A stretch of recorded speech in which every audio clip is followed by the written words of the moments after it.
하나님 아버지, 성토요일 새벽 우리는 깊은 침묵의 시간 속에서 주님 앞으로 나아갑니다. 고난의 금요일이 지나고 부활의 아침은 아직 이르지 않은 오늘, 우리는 십자가의 뒤편 거룩한 정적 앞에 잠잠히 멈춰섭니다.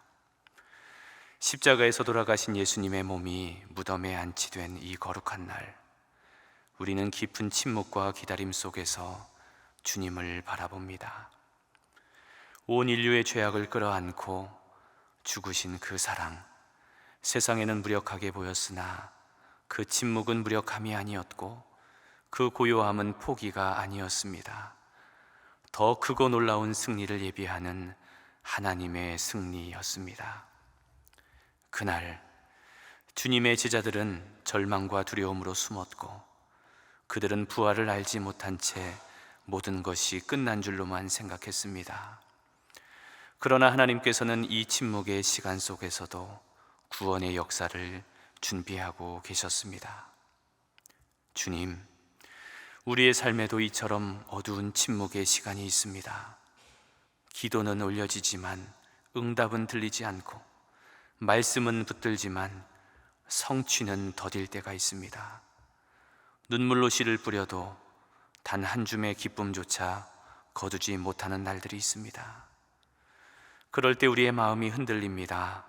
두려움이 찾아오기도 합니다. 혹시 주님께서 나를 잊으신 것은 아닐까? 주님의 계획은 정말 나에게도 있는 것일까? 이 기다림에는 끝이 있는 걸까? 생각하며 낙심하기도 합니다. 그러나 주님, 바로 그 기다림 속에 주님이 계셨습니다. 우리의 눈물 속에서, 우리의 침묵 속에서, 우리의 한숨 사이를 오가시며 주님은 부활의 새날을 준비하고 계셨습니다. 그러므로 주님, 우리의 기다림이 단순한 시간의 흐름이 아니라 영혼의 성숙과 믿음의 깊어짐의 시간이 되게 하여 주시옵소서. 기도의 응답이 더딜 때 우리가 주님의 뜻을 더욱 깊이 묵상하게 하시고, 고통의 밤이 멈추지 않을 때 그 안에서도 주님의 손길을 느끼게 하여 주시옵소서. 성토요일의 고요한 침묵 속에서도 주님께서 생명의 역사를 예비하셨듯이 우리의 어둠의 현장 속에서도 주님은 새로운 역사를 준비하고 계심을 믿습니다. 성토요일의 기다림이 가르쳐주는 인내와 소망을 품고 주님의 부활을 기대하는 믿음으로 오늘 하루를 살아가게 하여 주시옵소서. 평화의 주님, 전쟁과 갈등으로 신음하는 땅들을 기억하여 주시옵소서. 우크라이나, 이스라엘과 가자지구, 예멘과 미얀마를 비롯하여 수많은 전쟁터와 내전의 땅 위에 주님의 평화가 임하게 하여 주시옵소서. 파괴된 도시 위에 다시 생명이 피어나게 하시고, 증오와 분노로 얼룩진 마음 위에 화해와 용서의 영을 부어 주시옵소서. 세계 지도자들에게는 평화를 위한 지혜를, 국제사회에는 협력과 공감의 마음을 허락하여 주시옵소서. 성토요일의 기다림 속에 부활의 아침이 찾아왔듯이 전쟁과 증오의 어둠 속에서 평화의 새날이 밝아오게 하여 주시옵소서. 가정의 회복을 기다리는 이들을 위하여 기도합니다. 깨어진 부부관계, 멀어진 부모와 자녀 사이, 오랜 상처로 단절된 형제 자매 사이에도 주님의 은혜가 임하게 하여 주시옵소서. 무너진 신뢰 위에 다시 사랑을 세워주시고, 원망이 떠난 자리에 이해와 용서가 흐르게 하시며, 모든 가정이 주님의 사랑 안에서 하나됨의 은혜를 누리게 하여 주시옵소서.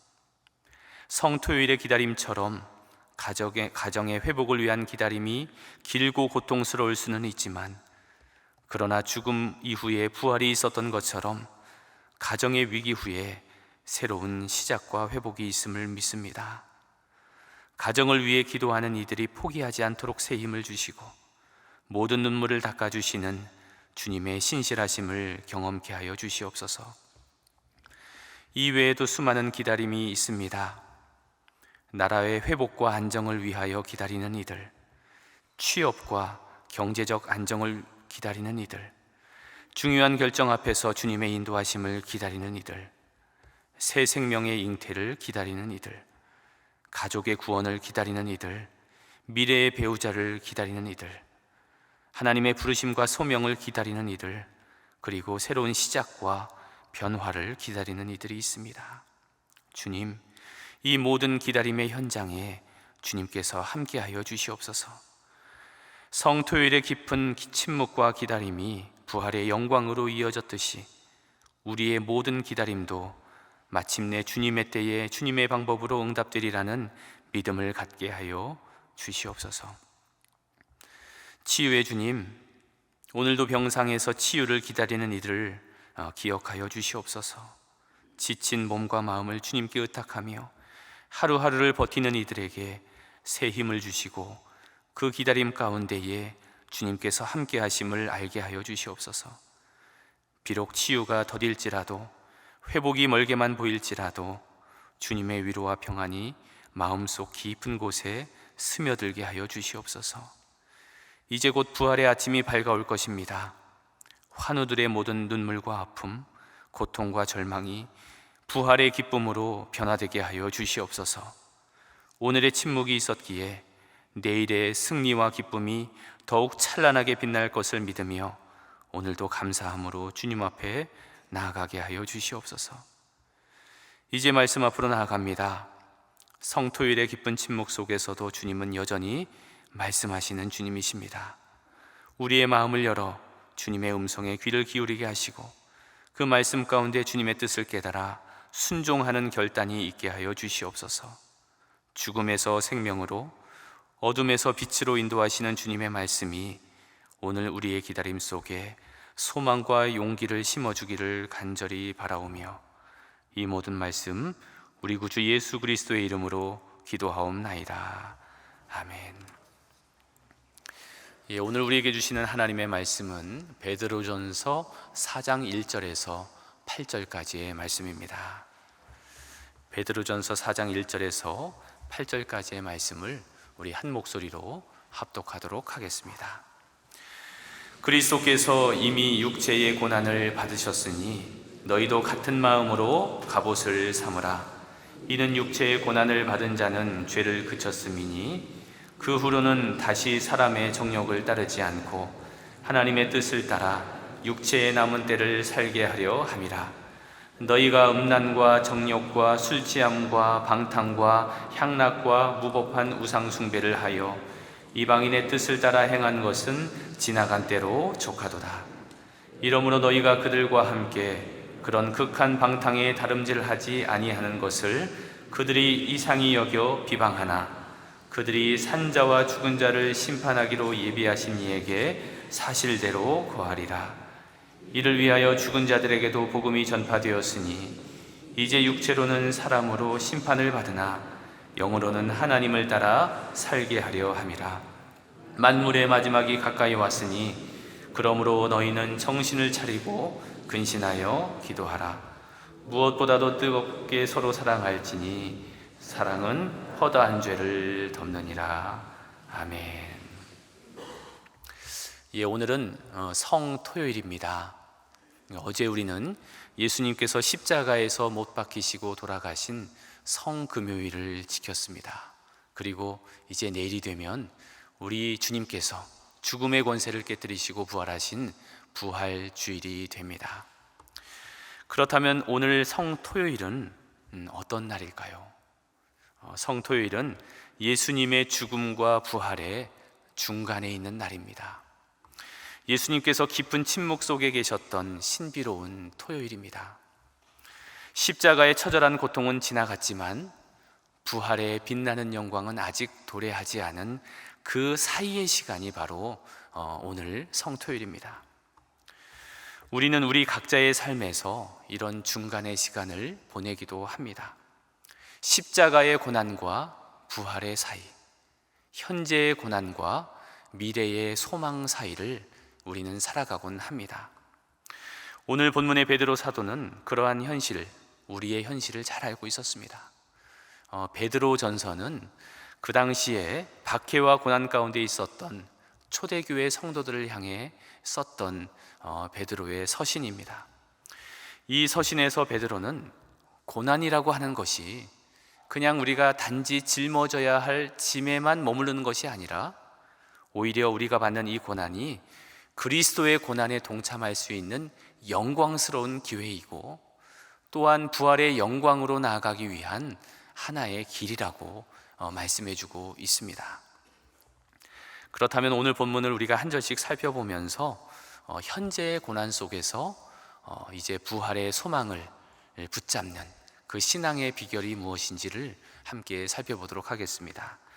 먼저 오늘 본문 1절과 2절에서는 그리스도의 고난에 동참하는 삶에 대해서 말씀하고 있는데요, 우리 1절과 2절 말씀을 다 함께 합독해 보겠습니다. 그리스도께서 이미 육체의 고난을 받으셨으니 너희도 같은 마음으로 갑옷을 삼으라. 이는 육체의 고난을 받은 자는 죄를 그쳤음이니 그 후로는 다시 사람의 정욕을 따르지 않고 하나님의 뜻을 따라 육체의 남은 때를 살게 하려 함이라.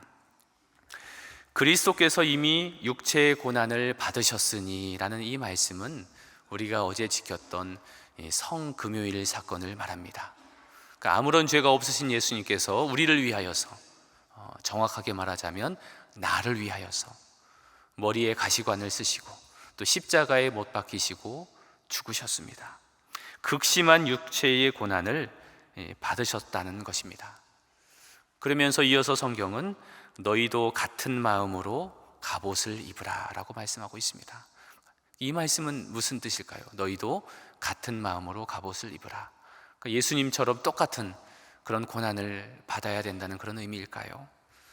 그렇지 않습니다. 여기서 말하는 같은 마음이란 예수님께서 고난을 받으시면서 가지셨던 그 마음가짐, 그 생각, 그것을 우리도 같은 마음으로 품으라는 것입니다. 여러분, 예수님께서 고난 앞에서 어떤 태도, 어떤 마음을 가지셨습니까? 겟세마네 동산에서 예수님께서는 나의 원대로 마옵시고 아버지의 원대로 되기를 원합니다 라고 말씀하셨습니다. 이것은 하나님의 뜻에 대한 순종의 마음을 가리키는 것이죠. 그리고 십자가 위에서 예수님을 향해 손가락질하는 그들을 향해서 예수님은 뭐라고 말씀하셨습니까? 아버지여 저들의 죄를 사하여 주옵소서. 자기가 하는 것을 알지 못함이니이다 라고 말씀을 하셨습니다. 이것은 죄인들을 향한 용서와 사랑을 말하는 것입니다.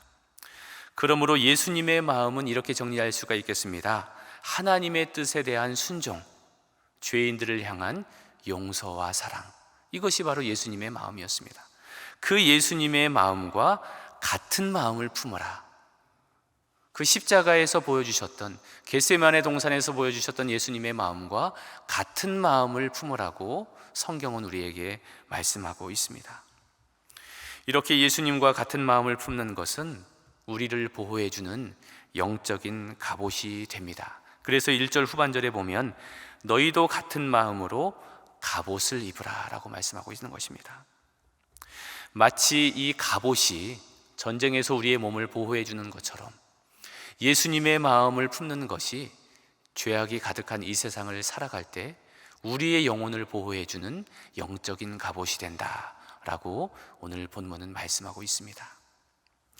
이어지는 3절과 4절에서는 과거의 죄악된 삶을 끊어내라고 성경은 말씀하고 있습니다.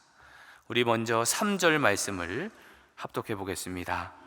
너희가 음란과 정욕과 술 취함과 방탕과 향락과 무법한 우상 숭배를 하여 이방인의 뜻을 따라 행한 것은 지나간 때로 족하도다.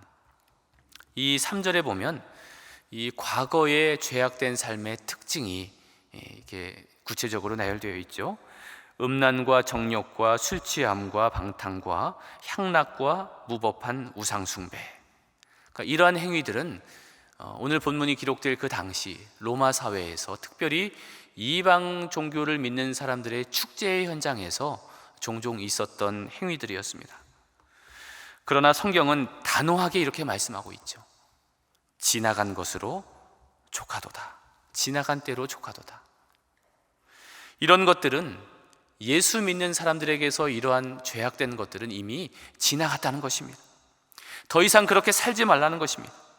예수님을 믿는다면 과거의 죄악과 완전히 결별하라는 것입니다. 왜냐하면 우리는 그리스도 안에서 새로운 피조물이 되었기 때문에 그래요. 이전 것은 지나갔으니 보라 새 것이 되었도다. 우리는 부활의 주님의 능력으로 새 사람이 되었습니다.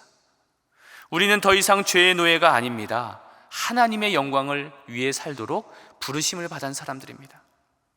우리는 죄에 대하여는 죽은 자들입니다. 그리고 하나님에 대해서 산 자들입니다. 그러므로 그리스도 안에 있는 우리들은 이러한 죄악의 것들, 이런 것들을 완전히 끊어내야 된다고 성경은 말씀하고 있는 것입니다.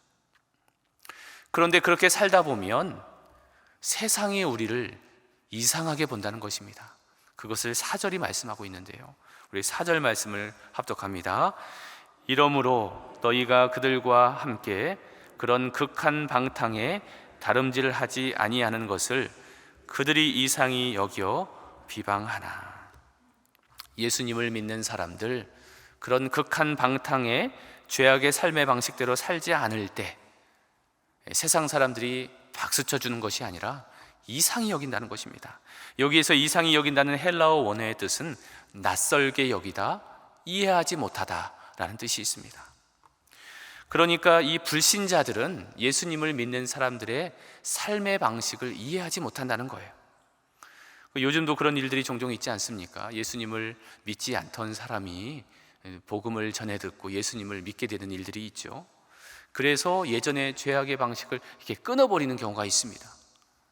그렇게 세상에서부터 하나님께로 온전히 돌아오는 그 사람이 있으면 세상 사람들이 칭찬해 주는 것이 아니라 이상히 여깁니다.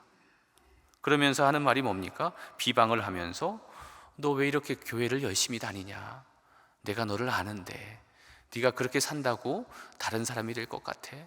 교회 다닌다고 무슨 재미가 있냐? 차라리 우리랑 같이 놀자. 이렇게 얘기하면서 이렇게 비방을 하기도 합니다. 그래서 예수님을 믿지 않던 사람이 예수님을 믿는다는 것이 쉬운 일은 아닙니다. 결단을 해야 되는 거예요. 과거의 자신의 삶의 방식을 완전히 끊어내지 않으면 온전히 예수님을 믿는 일이 쉬운 일이 아닙니다. 때로는 친구들과의 관계가 단절되기도 하고, 때로는 사람들의 비난을 감수하기도 해야 합니다. 그러나 우리가 선택한 이 길, 우리가 선택한 이 예수 그리스도의 믿음의 길, 그 길이 참된 진리의 길이고 참된 생명의 길이기에 우리는 흔들리지 않고 끝까지 이 생명의 길, 진리의 길, 주님께서 걸어가신 그 길을 걸어갈 수 있는 것입니다. 그렇다면 예수 믿는 사람들을 그렇게 비방했던 그 사람들의 운명은 어떻게 될까요? 5절에 보면 그들을 향한 심판의 메시지가 기록되어 있습니다. 5절 말씀입니다. 그들이 산자와 죽은 자를 심판하기로 예비하신 이에게 사실대로 고하리라. 이 5절 말씀에 따르면 그들이, 여기서 말하는 그들은 예수님을 믿는 그리스도인들을 비방하는 사람들을 말합니다. 그 비방하는 사람들이 산자와 죽은 자를 심판하기로 예비하신 이에게, 산자와 죽은 자를 심판하기로 예비되신 분은 바로 예수님이시죠. 예수님에게 사실대로 고하리라. 이 말의 의미는 예수님 앞에서 자신이 했던 말과 행동에 대해서 해명하고 책임을 져야 할 날이 반드시 오게 될 것이다 라는 의미입니다. 그러므로 정리하자면 그리스도인들을 비방했던 사람들, 예수 믿는 사람들을 모욕했던 그 사람들, 나중에 하나님의 심판대 앞에 서서 자신의 말과 행동에 대해서 책임져야 할 날이 반드시 오게 될 것이다 라는 말씀의 의미인 것입니다. 이 말씀은 예수님을 잘 믿으면서 때로는 박해를 받는 사람들에게는 위로가 되죠. 저 사람이 나를 이렇게 박해하고 힘들게 하고 비방을 하는데 하나님 너무 힘듭니다 라고 기도를 하는 경우가 종종 있죠. 그런데 그렇게 힘들어할 필요가 없다는 거예요. 그리스도인들을 비방하는 그 사람들, 나중에 하나님 앞에서 해명하고 자신의 말에 대해서 책임져야 할 날이 반드시 오게 될 것이라는 것입니다. 이어서 6절 말씀입니다. 이를 위하여 죽은 자들에게도 복음이 전파되었으니 이제 육체로는 사람으로 심판을 받으나 영으로는 하나님을 따라 살게 하려 함이라. 이 6절 말씀은 성경에 나오는 난해한 구절 중에 하나입니다. 6절에 보면 죽은 자들에게도 복음이 전파되었다. 이 말씀이 어떤 의미일까? 여러 해석이 있는데 일부의 학자들은 이 본문을 주석하면서 예수님께서 십자가와 부활 사이에 음부에 내려가셔서, 즉 하데스에 내려가셔서 죽은 영혼들에게 복음을 전파했다라고 주장하기도 하는데 그것은 소수의 의견입니다. 더 많은 학자들의 의견은 여기 나오는 죽은 자들이라는 의미가 육체적으로 죽은 자들 중에서 살아생전에 예수님을 믿었던 사람들이라고 주장하는 사람들이 훨씬 더 많습니다. 즉 예수님을 잘 믿으면서 나중에 죽은 사람들, 예수님을 잘 믿다가 죽은 사람들. 여러분, 이 사람들은 이 세상을 살면서 여러분 예수님을 잘 믿고 살다 보면 좋은 일도 있지만 힘든 일도 있지 않습니까? 때로는 박해를 받기도 하고 때로는 비난을 받기도 하지 않습니까? 그런 어려운 일이 있을지라도 끝까지 믿음을 지킨 사람들에게는 하나님의 영생의 축복이 기다리고 있다라는 말씀이죠. 이것은 우리도 마찬가지입니다. 살다 보면 때때로 예수님을 믿는다는 이유로 박해를 받는 경우도 있고 비방을 당하는 경우도 있습니다. 그러니까 어떤 분은 저는 그런 일이 한 번도 없는데요 라고 말하는 분들도 있을 수도 있어요. 그런데 잘 생각해 보면 예수님을 잘 믿으려고 하면요, 이런 박해와 비난을 받는 일들이 종종 발생합니다. 오히려 복음을 한 번도 전하지도 않고 편하게 신앙생활을 하면 한 번도 비난을 안 받는 경우도 있겠죠. 그런데 정말 열심히 살다 보면 또 친구들에게 복음을 전하다 보면 욕도 먹고 비난도 받기도 합니다. 그런데 그게 끝이 아니라는 것이죠. 때때로 믿음을 지키다 보면 고난도 당하고 욕도 먹고 또한 박해를 받기도 하지만 우리에게는 약속이 있다는 것입니다. 우리는 예수 그리스도 안에서 영원한 생명을 갖게 되었고 또 영원한 생명을 주신 주님께서 우리와 세상 끝날까지 함께 하실 것이라고 약속해 주셨습니다. 그렇기 때문에 우리가 세상을 살면서 때때로 어려움도 만나고 핍박도 당하고 욕도 먹고 비난을 당할지라도 끝까지 믿음의 길에서 파선하지 말고 주님께서 걸어가신 그 믿음의 길을 걸어가라고 오늘 본문은 권면하고 있는 것입니다. 그러면서 마지막으로 7절과 8절에서 마지막 때를 준비하는 성도의 자세에 대해서 말씀해 주고 있습니다. 우리 먼저 7절 말씀을 읽어보겠습니다. 만물의 마지막이 가까이 왔으니 그러므로 너희는 정신을 차리고 근신하여 기도하라. 만물의 마지막이 가까이 왔다는 이 말씀은 하나님의 심판은 이미 준비되어 있다라는 뜻입니다. 언제든지 주님은 다시 오실 수 있습니다. 그 날과 그 시는 우리가 알지 못하지만 그날이 도적같이 임하게 될 것입니다. 그러므로 우리가 해야 될 것은 무엇일까요? 그날이 언제 올지 모르니까 우리가 항상 준비하고 있어야 한다는 것입니다.